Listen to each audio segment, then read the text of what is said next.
This is Chicago.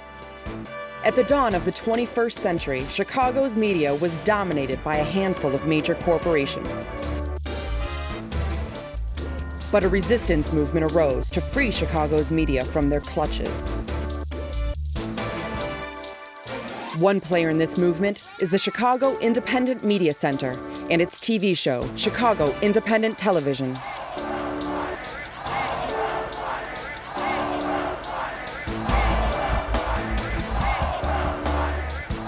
The Independent Media Center is a worldwide network of grassroots correspondents committed to using the tools of the media for promoting social and economic justice. You are watching this month's dispatch from the Chicago Independent Media Center.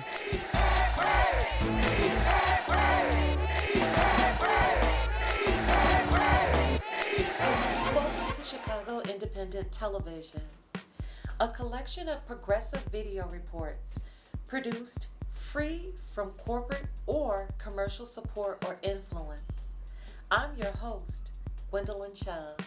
In this episode, we'll go to the streets to follow recent protests on behalf of increasing the wages of workers of fast food restaurants, a rally on behalf of Chicago teachers, efforts to redress past crimes in a Chicago police torture ring, and a segment about Earth Day.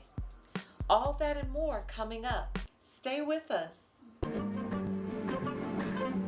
Mr. Bishop, I want to use this picture on the front page of our next issue. Oh, come now, Nancy. We can't print a picture like that. Paper is read by people all over the city. Just think what a picture like that would do to the reputation of our newspaper. I don't think we should hide things just because they're unpleasant. How do we stop things like this if we don't let the people know they're happening?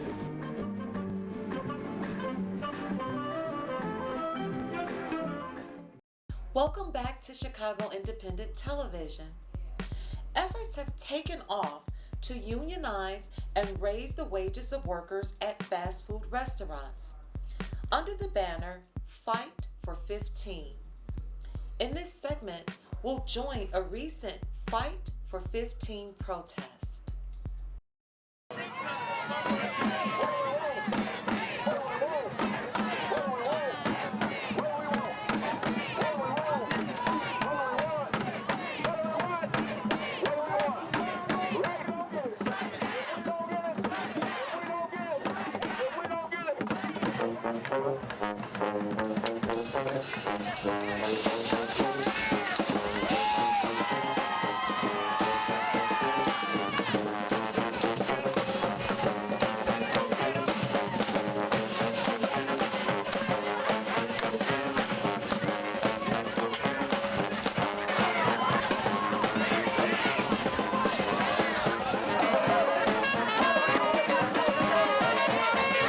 Charity practices, neoliberal capitalism, all of those things, they play a part in it, right? Like the expansion of a flexible labor market, which is what we're fighting against, privatized labor, right? Exploited workers, workforces, and then the divisions, right? Like there's always going to be a supplemental workforce if you keep people in bondage, right? And they funnel in workers that are, whether it be post-incarcerated, and they exploit these workers because of their life circumstances. Supersize! I am a McDonald's worker! I am a McDonald's worker! We are fast food workers! We are fast food workers! We are low-wage workers! We are low-wage workers! We are mothers and fathers! We are mothers and fathers! We are sons and daughters! We are sons and daughters! We are families! We are families! We're tired of these starvation wages! What are we doing here today? We are reminding America that the greatness of America lies in our right to protest for right. I tell you what else we're doing here today. We are reminding America that it is a crime to live in this rich nation and to receive starvation wages. We've built tall buildings that touch the skies. We done built bridges that span the seas. Through our spaceships, we're able to carve high With our planes, we are able to ride distance and to place time and change. Through our submarines, we are able to penetrate oceanic depth. But it seems to me that I can hear the God of the universe saying, even though you've done all that, I was hungry and you fed me not. Well, the reality is that you cannot live on $8.25 an hour, and the bulk of our country and this city exists on $8.25. You can't rent an apartment, you cannot sustain a family, you can't even sometimes afford to get to work on $8.25 an hour. So we are fighting for a living wage. $15 an hour is the basement, is the foundation, it's not the ceiling. That's the place where you start from. If you can do that, then what you can do is you can take care of a family, you can get an apartment, you can pay bills, and you can get to work. That's why I'm out here. I have 2 members of my family that are minimum wage. I have members of my church that are minimum wage, and we want to fight so that everybody has an opportunity at the prosperity of the United States of America. Bottom line. What do we do to take action, and how do we get that? If people will not organize, it will not happen. Folk are not going to do it out of the goodness of their heart. Corporations don't have a heart. And the reality is, what they will respond to is the pressure of organized people. So that's what we're doing now. You've seen a rainbow of shirts representing a rainbow of organizations that are out here for the same cause. And that is to close the economic inequality, the financial gap, to close. No, we are out here in order to get justice for everyone and to allow everyone to live decently in this country. That's why we're here. And that's what we're going to keep fighting for. We came out in solidarity with the Fight for 15 because the movement has extended way beyond the fast food workers. We assisted today at a spontaneous strike by security guards at Brink Company. It's an armored car company. And we have the adjunct faculty also joining here. We have students. So this is already a movement. It's not even an organization. It's a whole movement, and we are part of that movement. We insist on 15 and 15 now. Because, for instance, the city of Chicago is increasing wages, but it's going to be 13 in 2019. By 2019, if you count inflation, it's going to be like having today $9.15 or something like that. So that's not enough. It's just perpetuating poverty and poverty wages. So what we want and what we need is 15 now. We're insisting. McDonald's is promising $1 over the local minimum wage. For many people in the country, that means $8.25 an hour, because the federal minimum wage is $7.25. We live in Chicago. Our minimum wage here now is $8.25, and we know that's not enough. That's poverty wages. So that's why we need 15 now, and we insist on 15 now. I think the city of Chicago, for instance, and McDonald's offered the raise. The city of Chicago adopted the raise because of the movement, because we keep moving, we keep putting pressure. If we keep doing it and keep doing it and keep doing it, and people come out on strike, maybe we have a shot at getting 15 now, not today or not tomorrow, but maybe within this year, or maybe by the next year. And it's going to be a whole lot more than what we have gotten today. We are workers! We are workers! We are families! We are families! We are youth! We are youth! This is our future! This is our future! And this is our fight! And this is our fight! And we will not stop! And we will not stop until we get justice! Until we get justice! I believe in 15! I believe in 15! And I believe that we will win! And I believe that we will win! I believe that we will win! Shut it down! And we break it up! Shut it down! And we break it up! Shut it down! And we break it up! Shut it down! The difference is the profit sharing on the top will change, right? Workers will be represented as far as $15 an hour. If they can afford it, they can afford it, right? I think ultimately a lot of the small businesses that I know of are family ran anyway. Now, if there are a lot of smaller mom and pop shops, then I think that there will be struggles. But at the end of the day, I think one of the most important things is that people are able to provide for their families off the wages that they make, right? Subsistence, right? The cost of living in Illinois is a lot higher than $15 an hour, or $8.25 an hour, right? So $50 an hour to provide for some of these people of color that have been working in the city all this time to be able to stay. So that's something that's important in the redistribution of wealth in Illinois. It could benefit them because people will have more money. If you work for McDonald's now, you can't afford to feed your family a McDonald's meal. But for $15, maybe you could afford to buy your family a pizza. But I'm not mainly concerned with the businesses. I'm mainly concerned with the majority of people who are working for a living, who don't own companies, who never will, but who are struggling at the very bottom for a decent wage. This is Dave Kraft, Director of Nuclear Energy Information Service. You're watching Chicago Independent Television. Welcome back to Chicago Independent Television. The efforts on behalf of Chicago teachers have continued in the wake of school cuts. We'll join a recent rally and learn more in this segment. I want to just make this plain. For the second time in 4 years, nearly 90% of Chicagoans have said that the rubber stamp school board does not meet their needs. And we want an elected representative school board in the city of Chicago. Because I'll tell you something, you cannot have cathedrals of profits reaching to the sky if they're built on a rotten foundation, a foundation of poverty and segregation among our schools, in which our young people's futures are foreclosed by their financial deals. So I urge you today to take action, because we cannot keep expanding charter schools with criminal records. Why do we keep starving our neighborhood schools? That's just not acceptable. We will not tolerate that. Conditions are really difficult in schools. For example, we have half of our schools don't have librarians in the libraries.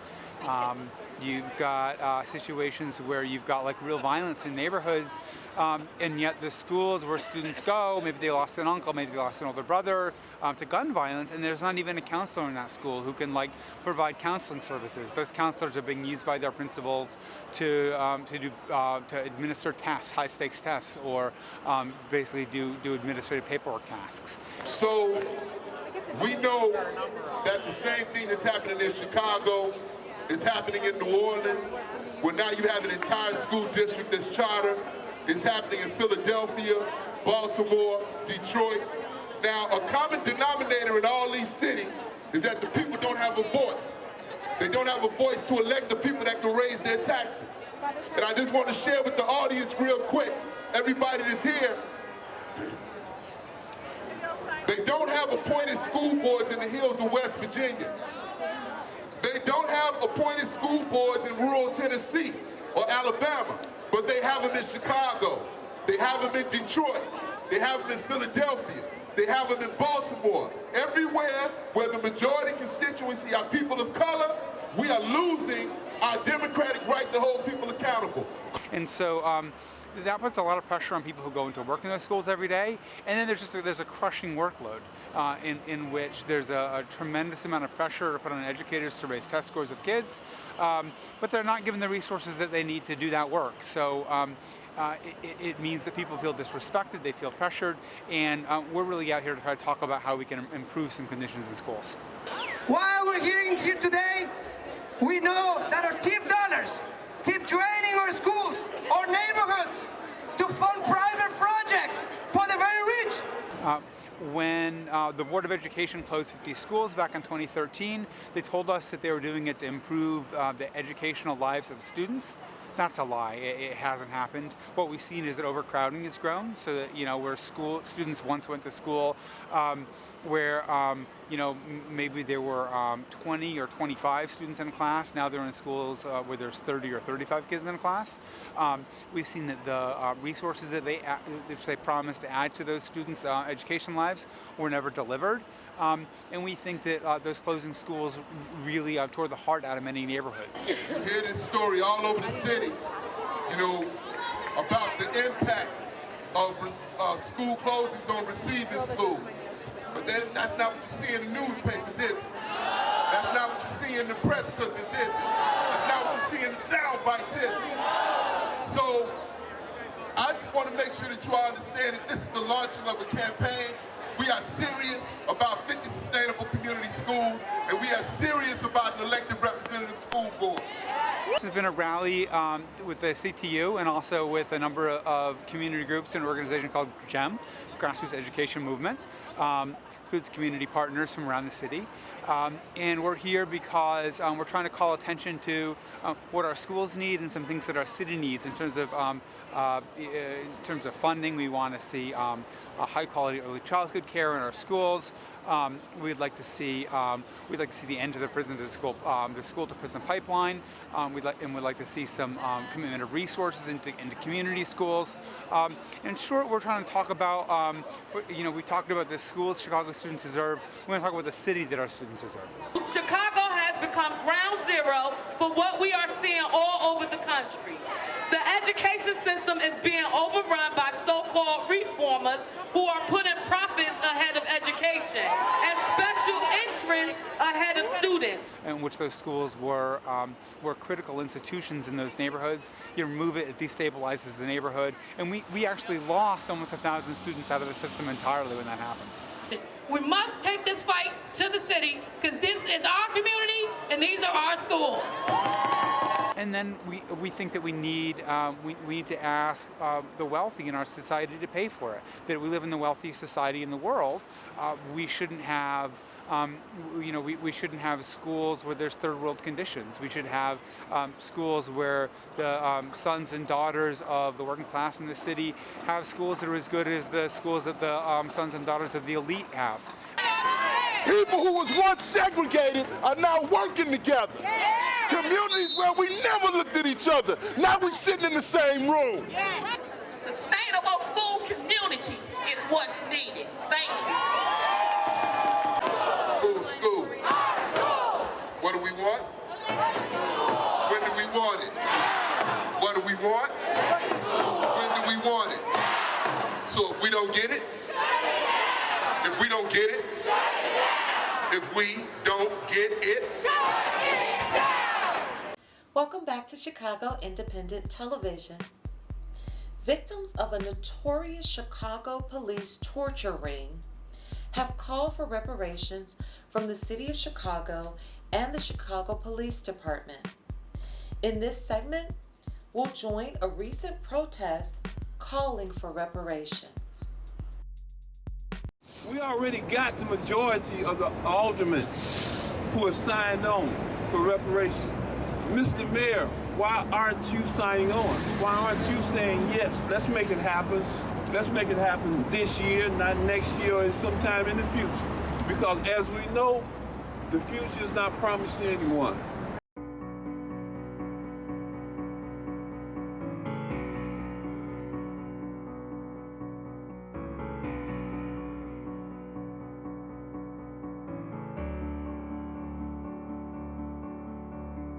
As you might have heard, Chicago is home to something called Homan Square, a facility, that's right, do that.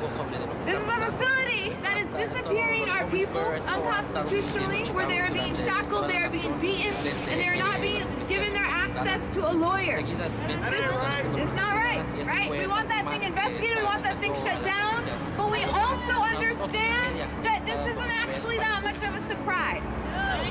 If you've been listening to what Black youth have been telling us about their experiences with the CPD, we already knew about this, right? There are folks like Miriam who have been telling us about these rumors for a really long time about this facility. We know that cops pick up young Black people and drop them into rival gang territories, hoping that they'll get killed. This happens all the time. That in fact, this spectacle of Homan Square is really just sort of hiding the mundane terror that people experience every single day in this city. And so we have to understand this fight as in that larger context of police violence.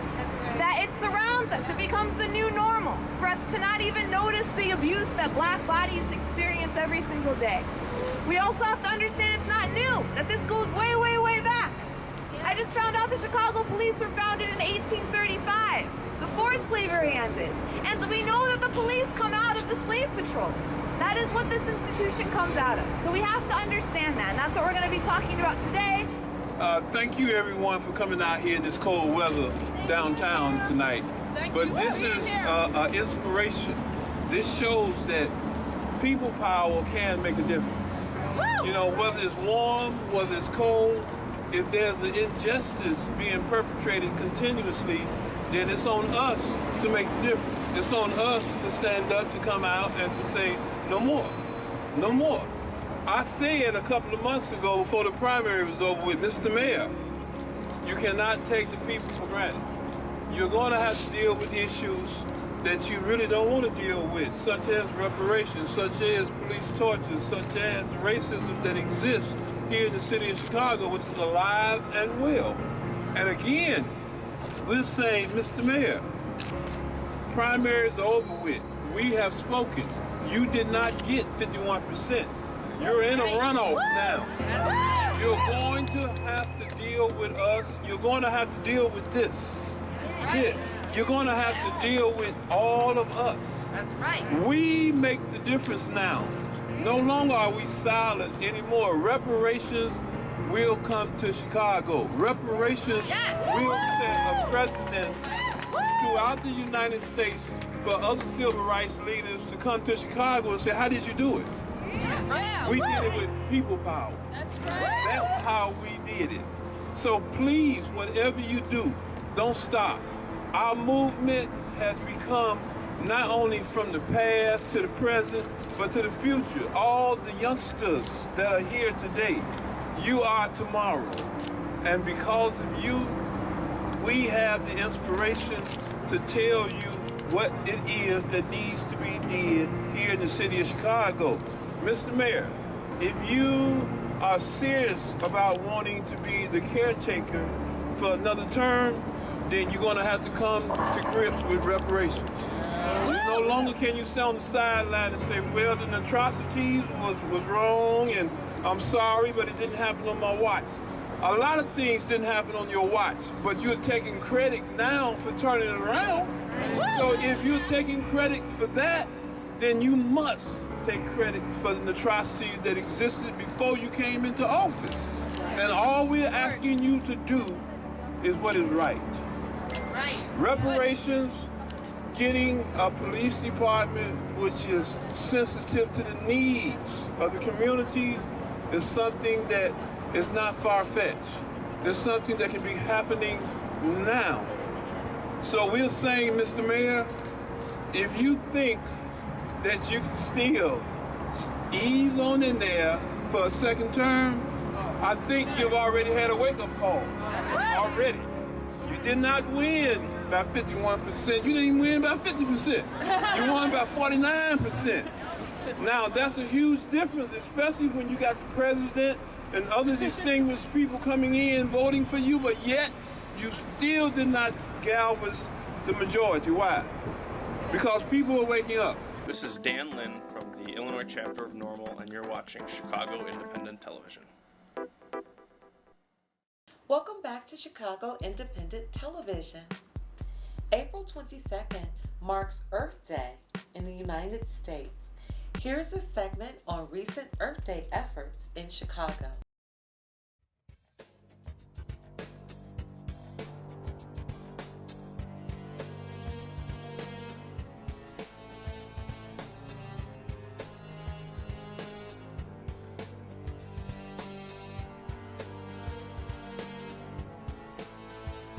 We old folks maybe we don't just feel it like the young folks do, that we got to make some big changes. And if we strand the assets of these fossil fuel companies and these nuclear power companies, more power to us, because those assets need to be stranded. We need to have a completely different way of creating energy. So what is divestment? Beyond that, it's a financial argument. More and more environmental regulations are put into place. Basically, these assets that these fossil fuel companies have in the ground that are not been extracted will become what are known as stranded assets. They will not be able to be burned. and basically those company assets will become worthless. And the people who have their money and their stocks and bonds in the pension funds will be left holding the bag. And I don't know about you, but I don't want them to be left holding the bag. I want Exxon, Mobil, BP, Shell, I want the Koch brothers all to be left holding the bag when that music stops. The government's record shows that it will not take up U.S. responsibility for global warming. Why isn't the government going all out? It's quite simple. Politicians from both parties are beholden to the giant corporations who fund their election campaigns. So not surprisingly, the politicians are sympathetic to the demands of the coal, oil, and natural gas profiteers and allows them to continue their dirty profit, while people around the world are already experiencing catastrophes from global warming. Let's not get fooled by Obama's claims that the U.S. is leading the world on cuts in CO2. The corporate media praised his joint pledge with China to the skies. But let's get real. Obama's pledge to reduce emissions by 26 to 28% by 2025 is not even close to what's needed. This is a situation of crisis. A University of Hawaii study this past November says that unless there's rapid action, the planet could be uninhabitable in 30 to 45 years. Uninhabitable. That's a crisis. That's an emergency. Let's keep in mind that the U.S. and China are responsible for about 45% of the carbon emissions in the whole world. 45% is their responsibility. If we do nothing, the mess we leave behind for them will be unsustainable. And I don't want my kid to come to me and say, hey, Dad, you knew about this. Why didn't you do something about it? Well, I'm here because I want to do something about it.